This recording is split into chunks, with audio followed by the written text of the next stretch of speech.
नमस्कार, capital TV Bihar देख रहे हैं आप। मैं हूं आपके साथ राधिका राज। आज इस स्पेशल स्टोरी में बात होगी संविधान की। अमित शाह के संसद में दिए बयान पर लगातार सियासत बढ़ रही है, या यूं कहूं शोर थमने का नाम नहीं ले रहा है।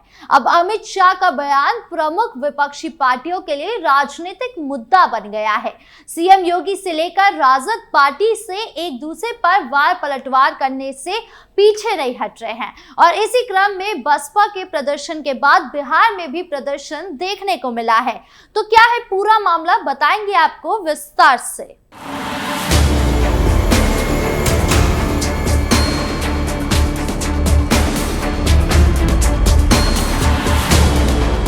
संसद में केंद्रीय गृह मंत्री अमित शाह के द्वारा अंबेडकर पर दिए गए बयान को लेकर शुरू हुआ विवाद थमने का नाम नहीं ले रहा है। इस मुद्दे को लेकर अब सड़कों पर विरोध प्रदर्शन शुरू हुआ। एक तरफ जहां कांग्रेस कार्यकर्ताओं ने अंबेडकर सम्मान मार्च निकाला, इसका विरोध कर रहे हैं, तो वहीं दूसरी ओर मायावती की पार्टी बहुजन समाज पार्टी भी सड़क पर उतरकर विरोध प्रदर्शन समाहरणालय के समक्ष धरने पर बैठे हैं। संविधान निर्माता डॉक्टर भीमराव अंबेडकर को लेकर कांग्रेस कार्यकर्ताओं ने मंगलवार को अंबेडकर सम्मान मार्च निकालकर गृह मंत्री अमित शाह के इस्तीफे की मांग करते हुए भाजपा के खिलाफ जमकर नारेबाजी की। ये सम्मान मार्च गांधी मैदान स्थित गांधी मूर्ति से निकलकर शहर के अंबेडकर चौक से होते हुए कारगिल चौक पहुंची। इस दौरान कांग्रेस के नेताओं ने कहा कि बीजेपी अहंकार में है और बाबा साहेब का अपमान किया है। उन्हें देश से माफी मांगनी चाहिए और अपने पद से इस्तीफा देना चाहिए। उन्होंने कलेक्ट्रेट में अपनी मांगों का ज्ञापन भी सौंपा।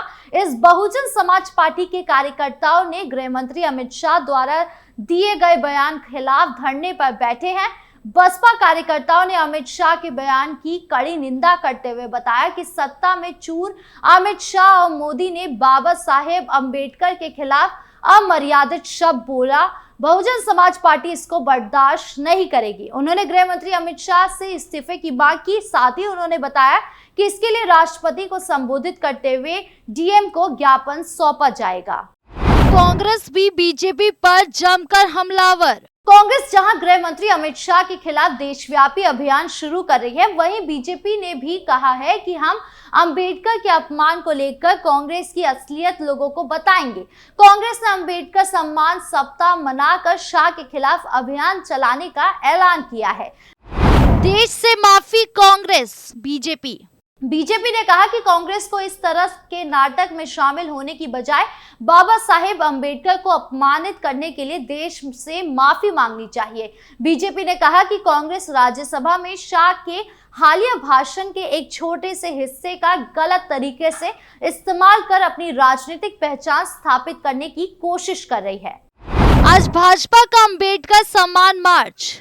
जहां कांग्रेस बीजेपी के खिलाफ मुहिम चला रही है, वहीं बीजेपी के नेता भी देश के अलग अलग हिस्सों में प्रेस कॉन्फ्रेंस कर कांग्रेस पर अपने आरोप दोहरा रहे हैं। बीजेपी 24 दिसंबर को देश के हर जिले में अंबेडकर सम्मान मार्च निकालेगी। पार्टी के सीनियर नेता रविशंकर प्रसाद ने कहा कि कांग्रेस ने अंबेडकर के जीवन काल में और बाद में हमेशा उनका अपमान किया। अब वो उनकी विरासत को याद करने का नाटक कर रही है। उन्होंने कहा कि कांग्रेस अब अंबेडकर सम्मान सप्ताह की बात कर महज नाटक कर रही है और कांग्रेस को ये पाखंड बंद करना चाहिए।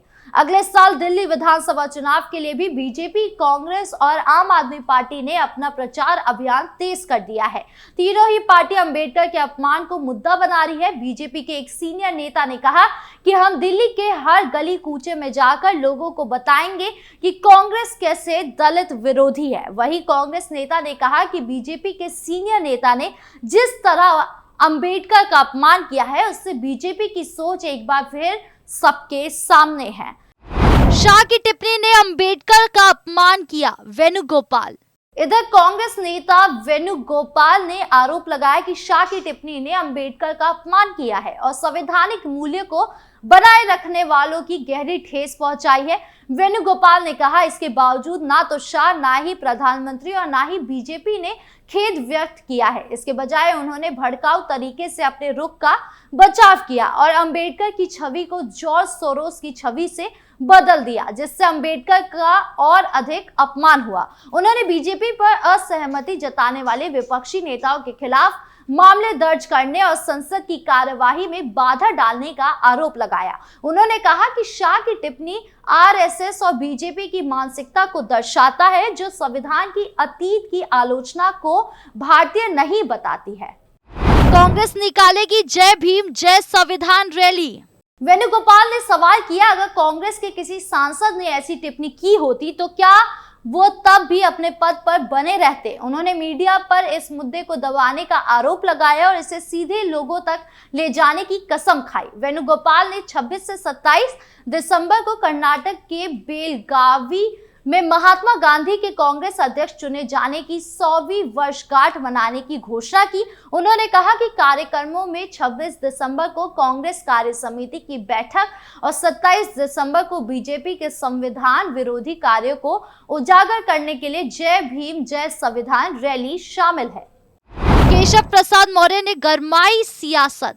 बसपा सुप्रीमो मायावती ने इसके विरोध में देश भर में विरोध प्रदर्शन का ऐलान किया था, तो वहीं समाजवादी पार्टी और कांग्रेस भी भाजपा पर हमलावर है। विपक्षी दल इस मुद्दे पर एक साथ दिखाई दे रही है, जिस पर यूपी के डिप्टी सीएम केशव प्रसाद मौर्य ने बयान दिया है। उन्होंने कहा कि इन पार्टियों को हमें ज्ञान देने की जरूरत नहीं है। उप मुख्यमंत्री ने बसपा के विरोध प्रदर्शन पर कहा कि जिस मुद्दे पर कांग्रेस, समाजवादी पार्टी या बहुजन समाज पार्टी विरोध कर रही है, उससे ऐसे विरोध की आवश्यकता नहीं है। जब से प्रधानमंत्री नरेंद्र मोदी के नेतृत्व में भाजपा केंद्र की सरकार आई है, तब से सरकार के माध्यम से और राष्ट्रीय स्वसेवक संघ के स्वसेवक से लेकर बीजेपी के कार्यकर्ता के विभिन्न दायित्वों का निर्वहन करते हुए प्रधानमंत्री मोदी, केंद्रीय गृह मंत्री अमित शाह या हमारे अन्य राष्ट्रीय नेता सभी भारत रत्न बाबा साहेब अंबेडकर के पुजारी हैं। बाबा साहेब का नाम लेकर ज्ञान न दे। केशव प्रसाद मौर्य ने आगे कहा कि बीजेपी उनके हर अधूरे स्वप्न को साकार करने के लिए, गरीबों कल्याण के लिए समर्पित होकर उनके उत्थान के लिए काम कर रही है। हमारी सरकार ने 25 करोड़ लोगों को गरीबी की रेखा से बाहर निकाला है। मैं मायावती से कहना चाहूंगा कि उन्हें अपनी पार्टी को मजबूत करने पर ध्यान देना चाहिए और समाजवादी पार्टी खुद को समाप्त होने से बचाए और कांग्रेस को अपनी पार्टी के भारत मुक्त होने से बचाना चाहिए। बाबा साहेब को लेकर ज्ञान न दे, ये सब बाबा साहेब के जन्मजात विरोधी है। बता दें कि गृह मंत्री अमित शाह ने भी BR अम्बेडकर को लेकर राज्यसभा में बयान दिया था, जिसमें उन्होंने कहा था कि अम्बेडकर अम्बेडकर अम्बेडकर कहना फैशन बन गया था। अगर विपक्षी दल इतना भगवान का नाम लेते तो उन्हें 7 जन्मों का मोक्ष मिल जाता। उनके बयान के ये छोटा सा हिस्सा निकालकर विपक्षी दल लगातार भाजपा पर हमलावर है। वहीं बीजेपी का आरोप है कि उनके भाषण का छोटा सा हिस्सा निकालकर गलत तरह से पेश किया जा रहा है। गृह मंत्री अमित शाह ने क्या कहा था, आइए जानते हैं कि अमित शाह ने सदन में क्या कहा था, जिससे सड़क से लेकर संसद तक का घमासान मचा हुआ है। उन्होंने कहा था कि अभी एक फैशन हो गया है अम्बेडकर अम्बेडकर अम्बेडकर, इतना नाम अगर भगवान का लेते तो 7 जन्मों तक स्वर्ग मिल जाता। अमित शाह के भाषण का इतना अंश कांग्रेस ने सोशल मीडिया प्लेटफॉर्म पर पोस्ट कर दिया। इसके बाद बीजेपी ने 1 मिनट 43 सेकंड का वीडियो पोस्ट किया। इसमें अमित शाह कहते हैं, अम्बेडकर जी के प्रति आपका भाव क्या है, ये मैं बताता हूँ। अम्बेडकर जी को देश की पहली कैबिनेट से इस्तीफा क्यों देना पड़ा। उन्होंने कई बार कहा कि अनुसूचित जातियों और अनुसूचित जनजातियों से हुए व्यवहार में मैं असंतुष्ट हूँ। सरकार की विदेश नीति और अनुच्छेद 370 से असहमत हूँ, इसलिए वो छोड़ना चाहते हैं।